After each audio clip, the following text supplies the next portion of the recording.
ایک زوردار چیخ فضا میں بلند ہوئی۔ وہاں درخت کے تنوں کے ساتھ عجیب قسم کے خوفناک پتلے لٹکے ہوئے تھے۔ یہ ایک آسیب زدہ درخت ہے اور وہ آصف علی کو لے گیا ہے۔ السلام علیکم، جیا وائس سینٹر میں آپ سب کو خوش آمدید۔ کہانی شروع کرنے سے پہلے ہمارے چینل کو لائک، سبسکرائب، شیئر ضرور کریے گا۔ کالے راستے۔ میں اور علی ہمارے ایک دوست کی شادی سے واپس آ رہے تھے۔ ہوا کچھ یوں تھا کہ ہم دونوں بائک پر سوار ایک گاؤں سے واپس شہر آ رہے تھے۔ رات کے 3 بج رہے تھے اور آسمان پر گہرے بادل چھائے تھے۔ کچے راستے پہ ہماری بائک ہوا کے ساتھ دوڑ رہی تھی۔ اچانک بادل گرجے اور ہماری بائک بھی 2 جھٹکے کھا کر رک گئی۔ ہر طرف سناٹا تھا، بادل گرج رہے تھے، کچے راستوں سے بہت خوف آ رہا تھا، ہر طرف گہرا اندھیرا چھایا تھا۔ اچانک مجھے کچھ محسوس ہوا۔ میں نے دائیں بائیں دیکھا مگر علی کے علاوہ وہاں اور کچھ نظر نہیں آیا۔ میں نے موبائل کی ٹارچ چلا کر بائک رکنے کی وجہ تلاش کرنے لگا۔ بائک کے دونوں ٹائر بری طرح سے پھٹ چکے تھے۔ اب اس ماحول میں اور رکنا ٹھیک نہیں تھا۔ میں نے علی کو کہا، چلو اب سڑک تک پیدل چلتے ہیں، وہاں پہنچ کر سوچتے ہیں کہ کیا کرنا ہے۔ ہاں چلو، وہ اتنا کہہ کر میرے پیچھے چلنے لگا۔ بائک میرے ہاتھ میں تھی۔ کچے اور کالے راستے پہ ہم آہستہ آہستہ چل رہے تھے۔ اچانک ہلکی ہلکی بارش شروع ہو گئی۔ بارش سے ہمارے کپڑے بھیگ رہے تھے۔ علی نے ایک درخت کی طرف اشارہ کیا اور کہا، ادھر چلو، درخت کے نیچے۔ میں نے اس درخت کی طرف موبائل والی ٹارچ کی جس سے وہ بڑا سا درخت نظر آنے لگا۔ ہم جلدی سے اس درخت کے نیچے چلے گئے۔ درخت خاصا بڑا اور خوشحال تھا۔ مجھے بارش کے علاوہ کئی دوسری چیزوں کی آواز سنائی دے رہی تھی۔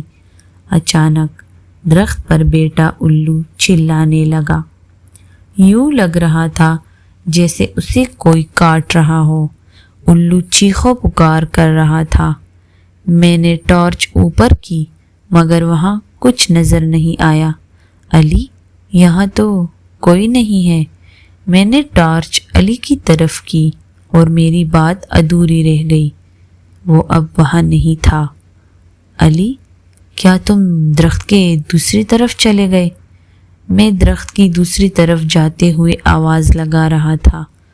میں حیران رہا جب وہ مجھے درخت کی دوسری طرف بھی نہ ملا۔ میں نے ٹارچ کے اوپر کیا۔ ایک زوردار چیخ فضا میں بلند ہوئی۔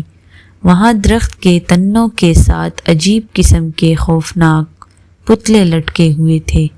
ایک عجیب سا خوف میرے دل میں آیا کہ یہ آصف زدہ درخت ہے اور وہ آصف علی کو لے گیا ہے۔